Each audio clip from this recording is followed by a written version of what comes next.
मैं हूं गौतम बुद्धा। आज की ये कथा मैं तुम्हें इसलिए सुना रहा हूं कि जब तुम रात को अपने बिस्तर पर लेटो, तुम्हारा मन शांत हो जाए और तुम उस सत्य को जान सको जो दुख से मुक्ति का मार्ग है। धीरे धीरे श्वास लो और इस कथा को सुनो। दुख का कारण क्या है? एक समय की बात है। मैं श्रावस्ती के निकट एक वन में ठहरा हुआ था। रात्रि का समय था, चांद पूर्णिमा का था और आकाश निर्मल। वातावरण में ऐसी शांति थी कि पत्तों की हल्की कंपन भी सुनाई दे रही थी। तभी मेरे पास एक युवक आया। उसकी आंखों के नीचे काले घेरे थे, चेहरे पर चिंता की रेखाएं थी, कदम भारी थे। वो मेरे सामने आकर बैठ गया।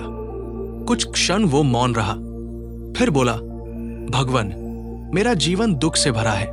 मैं सुख चाहता हूं, सफलता चाहता हूं, शांति चाहता हूं, पर जो चाहता हूं वो मिलता नहीं, और जो नहीं चाहता वही जीवन में आता है।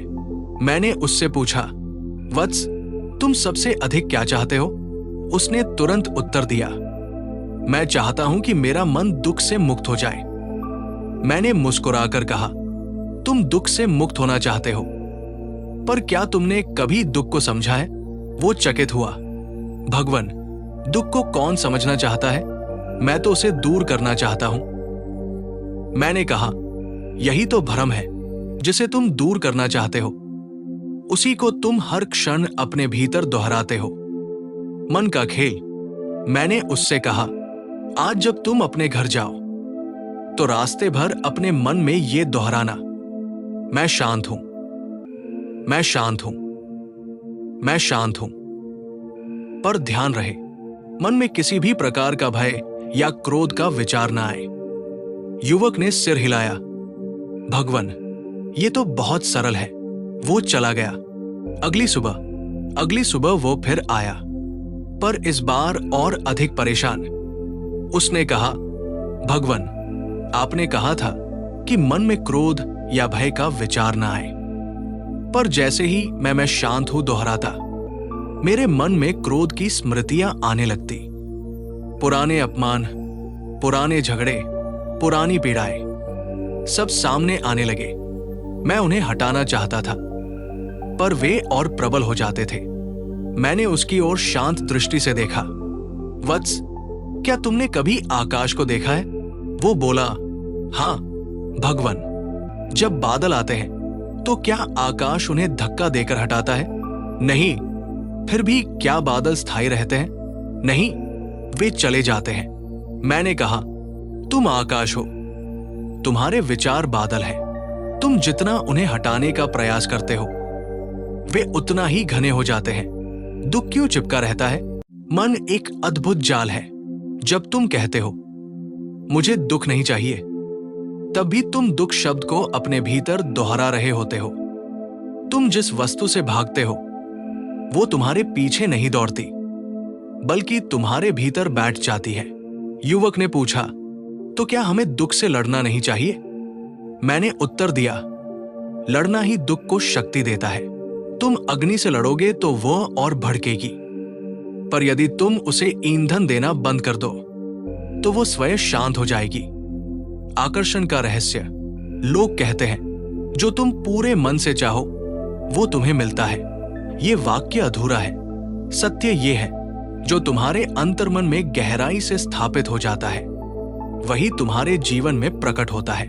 तुम्हारी जुबान कहती है, मैं सुखी हूं, पर यदि भीतर की धारा कहती है, मैं दुखी हूं, तो जीवन उसी धारा का अनुसरण करेगा। मन बीज की तरह है। जो बीज तुम बार बार सींचते हो वही वृक्ष बनता है। यदि तुम दिन भर ये सोचते रहो, मुझे असफल नहीं होना है, तो तुम्हारा मन असफलता की छवि को पकड़े रहेगा। यदि तुम कहो, मुझे डर नहीं चाहिए, तो डर ही केंद्र बन जाएगा। शांति का अभ्यास। मैंने युवक से कहा, आज रात जब तुम सोने जाओ तो किसी मंत्र को मत दोहराना, किसी विचार से मत लड़ना, सिर्फ अपनी श्वास को देखना। धीरे श्वास लो, धीरे छोड़ो, बस देखो, विचार आएंगे, उन्हें आने दो, वे तुम्हारे अतिथि हैं। अतिथि से झगड़ा नहीं किया जाता। जब तुम विचारों से लड़ना छोड़ दोगे तभी वे तुम्हें छोड़ देंगे। पहली शांति। कुछ दिनों बाद वो युवक फिर आया। इस बार उसकी आंखों में हल्की चमक थी। उसने कहा, भगवन, जब मैंने विचारों से लड़ना छोड़ा तो वे धीरे धीरे शांत होने लगे। पहले कुछ क्षणों के लिए शांति मिली, फिर वो क्षण बढ़ने लगे। मैंने कहा, वत्स, यही मार्ग है। शांति प्राप्त करने का प्रयास मत करो, सिर्फ अशांति को पोषित करना बंद कर दो। अब तुम भी धीरे धीरे श्वास लो और अपने भीतर झांको। तुम किससे लड़ रहे हो? किस विचार को हटाना चाहते हो? किस भय को मिटाना चाहते हो? उसे मत हटाओ, उसे देखो और उसे जाने दो। आज की कथा यही विराम लेती है, पर यह अंत नहीं है। अगले भाग में मैं तुम्हें बताऊंगा कैसे अंतर्मन में सही बीज बोया जाता है, कैसे बिना संघर्ष के जीवन बदलता है और कैसे सच्चा आकर्षण कार्य करता है। अब अपनी आंखें धीरे धीरे बंद करो और बस श्वास को महसूस करो। शांति, शांति, शांति। मैं हूं गौतम बुद्धा और मैं तुम्हें वही बता रहा हूं जो मैंने अनुभव किया है। धीरे श्वास लो और अपने शरीर को ढीला छोड़ दो। अंतर्मन में बीज कैसे बोया जाता है। कुछ दिन बीते, वो युवक फिर मेरे पास आया। अब उसके चेहरे पर पहले जैसी घबराहट नहीं थी, पर उसके मन में अभी भी एक प्रश्न था। उसने कहा, भगवन, आपने कहा कि जिस बीज को हम सींचते हैं वही वृक्ष बनता है, तो क्या मैं अपने मन में सुख का बीज बो सकता हूं? और यदि हां, तो कैसे? मैंने उसे पास बैठने का संकेत दिया। रात्रि गहरी हो रही थी, चांद ऊपर था, वन में ठंडी हवा बह रही थी। मैंने कहा, वत्स, बीज बोना कठिन नहीं है। कठिन है उसे अनावश्यक रूप से खोद खोद कर देखना बंद करना। वो समझ नहीं पाया। किसान और बीज। मैंने उससे पूछा, क्या तुमने कभी किसान को खेत में बीज बोते देखा है? हाँ, भगवन। जब वो बीज बो देता है तो क्या हर घंटे मिट्टी हटाकर देखता है कि अंकुर निकला या नहीं? नहीं। यदि वो ऐसा करे तो क्या होगा? बीज नष्ट हो जाएगा। मैंने कहा, तुम भी यही करते हो। तुम अपने मन में कहते हो, मैं सफल होऊंगा, मैं शांत रहूंगा, पर अगले ही क्षण पूछते हो, क्यों नहीं हुआ अभी तक? तुम बीज को बार बार खोदते हो। आकर्षण का वास्तविक नियम। लोग आकर्षण को समझ नहीं पाए। वे सोचते हैं, मैं जो चाहूंगा वो तुरंत मिल जाएगा, पर जीवन कोई बाजार नहीं है। आकर्षण का नियम ये नहीं कहता कि इच्छा ही पर्याप्त है। वो कहता है, तुम्हारी आंतरिक अवस्था ही तुम्हारा भविष्य बनाती है। यदि भीतर भय है तो बाहर परिस्थिति भय को प्रतिबिंबित करेगी। यदि भीतर विश्वास है तो बाहर अवसर जन्म लेंगे। पर विश्वास जबरदस्ती से नहीं आता। वो तब आता है जब तुम भय को देखने का साहस करते हो। दुख से भागना बंद करो। युवक बोला, भगवन, जब दुख आता है तो मन घबरा जाता है, मैं उससे कैसे न भागूं? मैंने कहा, आज रात जब दुख आए तो उससे कहो, स्वागत है। उसे चाय पर आमंत्रित अतिथि की तरह देखो। वो मुस्कुराया, क्या दुख भी अतिथि हो सकता है? मैंने उत्तर दिया, हाँ, क्योंकि हर दुख तुम्हें कुछ सिखाने आता है। जब तुम दुख से लड़ते हो तो वो शत्रु बन जाता है। जब तुम उसे समझते हो तो वो शिक्षक बन जाता है। मौन की शक्ति। कुछ दिनों तक उसने अभ्यास किया। वो मेरे पास लौटा और बोला, भगवन, जब दुख आता है और मैं उसे रोकता नहीं तो कुछ समय बाद वो स्वयं शांत हो जाता है, जैसे समुद्र की लहरें। मैंने कहा, मन समुद्र है, विचार लहरें हैं। तुम लहर नहीं हो, तुम समुद्र हो। जब तुम स्वयं को लहर मानते हो तो हर उतार चढ़ाव से डरते हो। जब स्वयं को समुद्र जान लेते हो तो लहरें खेल लगती हैं। सफलता का भ्रम। युवक ने एक और प्रश्न पूछा, भगवन, मैं धन और सफलता भी चाहता हूं, क्या ये इच्छा गलत है? मैंने कहा, इच्छा गलत नहीं है, पर यदि तुम्हारी खुशी उस पर निर्भर है तो तुम दुख के बीज बो रहे हो। सफलता पाने का मार्ग ये नहीं कि तुम हर पल उसकी चिंता करो, बल्कि यह है कि तुम वर्तमान क्षण में श्रेष्ठ कर्म करो। फल अपने समय पर आएगा। जैसे सूर्योदय को तुम जल्दी नहीं कर सकते, पर दीपक जला सकते हो। धूम्रपान और आदत का रहस्य।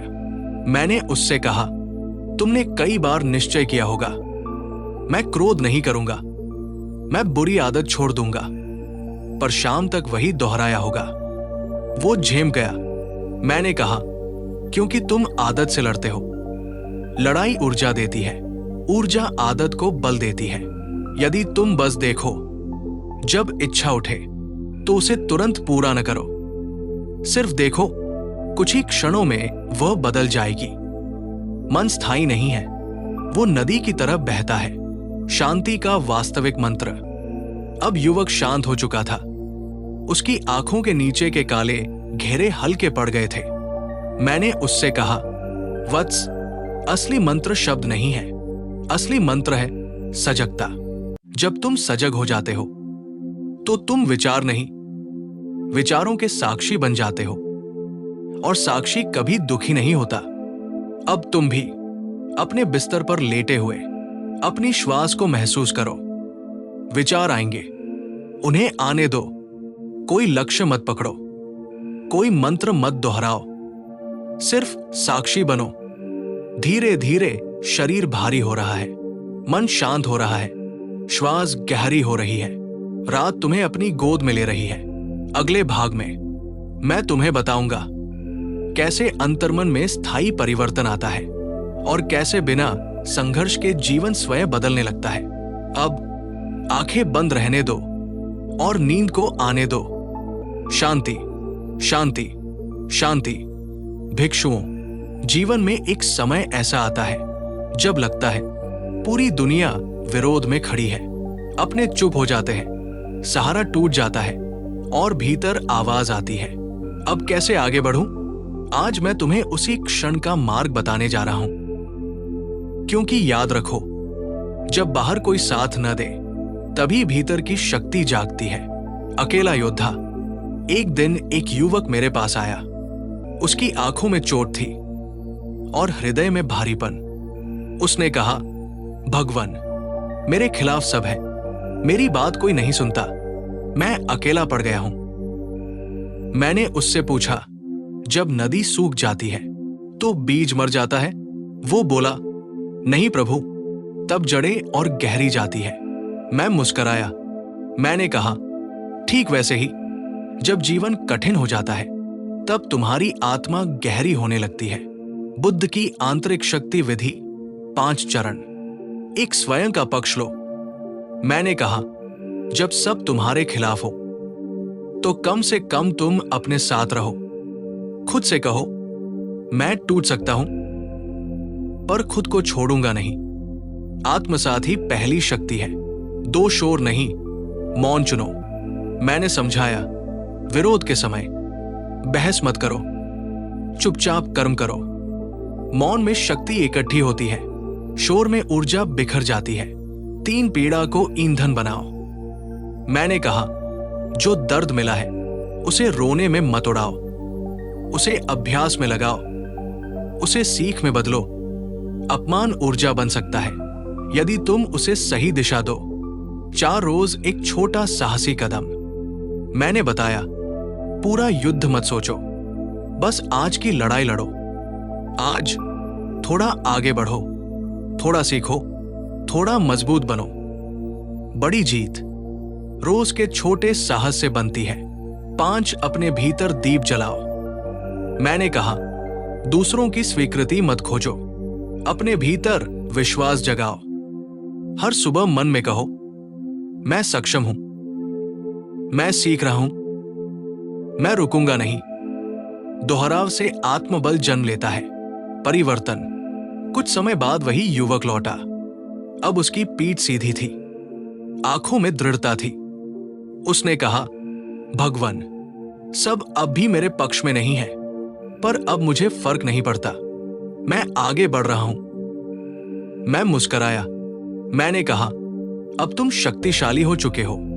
वत्स, विरोध का गुप्त रहस्य। भिक्षुओं, हीरा दबाव में बनता है, वृक्ष आंधी में मजबूत होता है और मनुष्य विरोध में निखरता है। यदि आज सब खिलाफ है तो समझो तुम्हारा नया स्तर शुरू हो रहा है। बुद्ध का अंतिम संदेश। याद रखो, दुनिया का साथ बोनस है, पर स्वयं का साथ अनिवार्य है। आज ये प्रण लो, मैं परिस्थितियों से नहीं डरूंगा, मैं अकेला भी खड़ा रहूंगा। मैं रोज खुद को मजबूत बनाऊंगा, क्योंकि जो भीतर की शक्ति जगा लेता है उसे बाहर की भीड़ की जरूरत नहीं पड़ती। नमो बुद्धाय। स्थिर रहो, साहसी बनो और अपने भीतर के योद्धा को पहचानो। भिक्षुओं, आज मैं तुम्हें शरीर की नहीं, मन की ताकत सिखाने जा रहा हूं, क्योंकि संसार तुम्हें नहीं हराता, तुम्हारा मन तुम्हें हराता है। और जिस दिन मन तुम्हारा मित्र बन जाए, उस दिन जीवन का कोई युद्ध कठिन नहीं रहता। कमजोर मन वाला शिष्य। एक दिन एक शिष्य मेरे पास आया। उसकी आंखों में डर था, स्वर में थकान थी। उसने कहा, भगवन, मैं थोड़ा सा दबाव आते ही टूट जाता हूं, छोटी बातों से परेशान हो जाता हूं, मेरा मन बहुत कमजोर है। मैंने उससे पूछा, जब हवा तेज चलती है तो बांस टूटता है या झुकता है? वो बोला, बांस झुकता है प्रभु। मैं मुस्कराया। मैंने कहा, इसलिए बांस मजबूत होता है, मन भी वैसा ही बनाओ, कठोर नहीं, लचीला। बुद्ध की मानसिक शक्ति विधि। 5 अभ्यास। एक प्रतिक्रिया से पहले विराम। मैंने कहा, जब कुछ बुरा लगे तुरंत जवाब मत दो, 3 गहरी सांस लो। प्रतिक्रिया रोकने की आदत मन को शक्तिशाली बनाती है।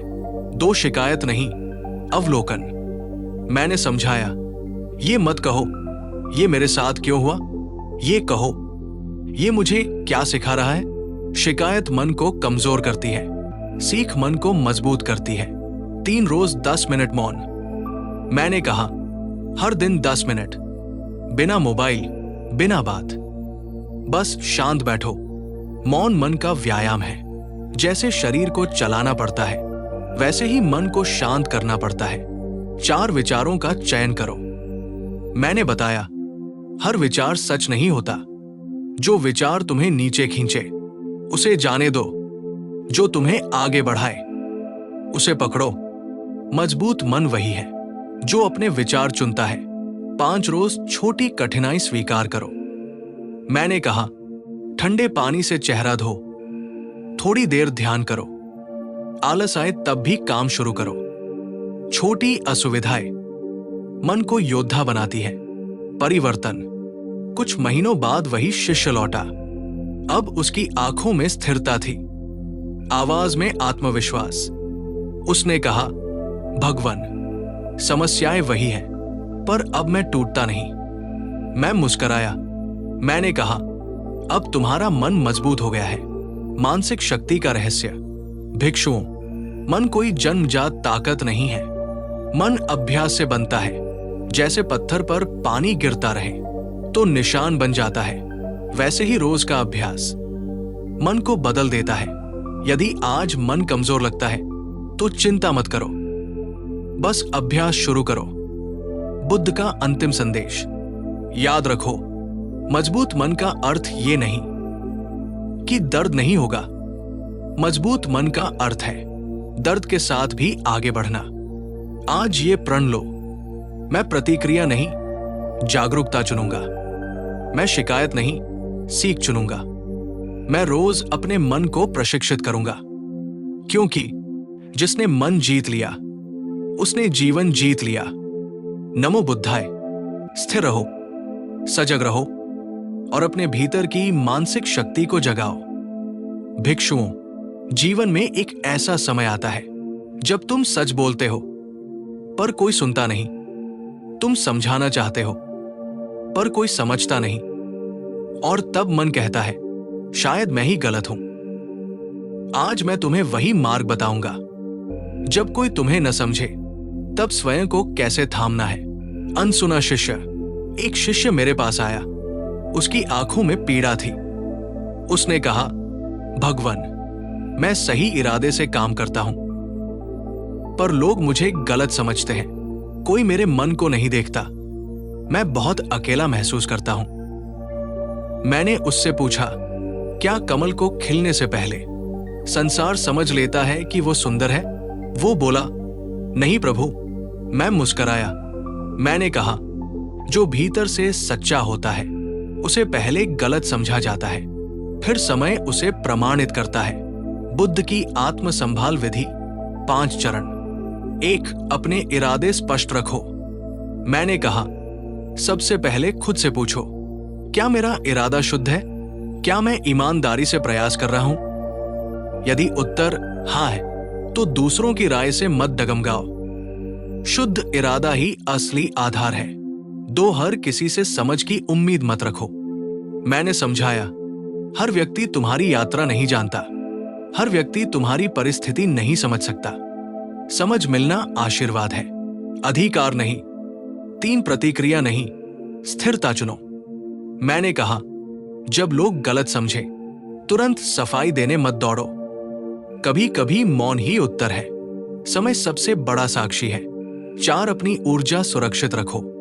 मैंने बताया, सबको खुश करने में तुम खुद थक जाओगे। जहां सम्मान न मिले वहां कम बोलो। जहां समझ न मिले वहां शांत रहो। ऊर्जा बचाओ, आत्मबल बढ़ाओ। 5. खुद का सहारा बनो। मैंने कहा, यदि कोई तुम्हें न समझे तो खुद को समझो। अपने भीतर कहो, मैं जानता हूं मैं कौन हूं। मुझे खुद पर भरोसा है। जब तुम स्वयं का साथ देते हो तो अकेलापन कम हो जाता है। परिवर्तन। कुछ समय बाद वही शिष्य लौटा। अब उसके चेहरे पर शांति थी। उसने कहा, भगवन, लोग अभी भी मुझे पूरी तरह नहीं समझते, पर अब मुझे दुख नहीं होता। मैं मुस्कराया। मैंने कहा, अब तुम भीतर से मजबूत हो गए हो। गलत समझे जाने का रहस्य। भिक्षुओं, जो अलग सोचता है वो पहले अकेला चलता है। जो सच बोलता है उसे पहले चुनौती मिलती है।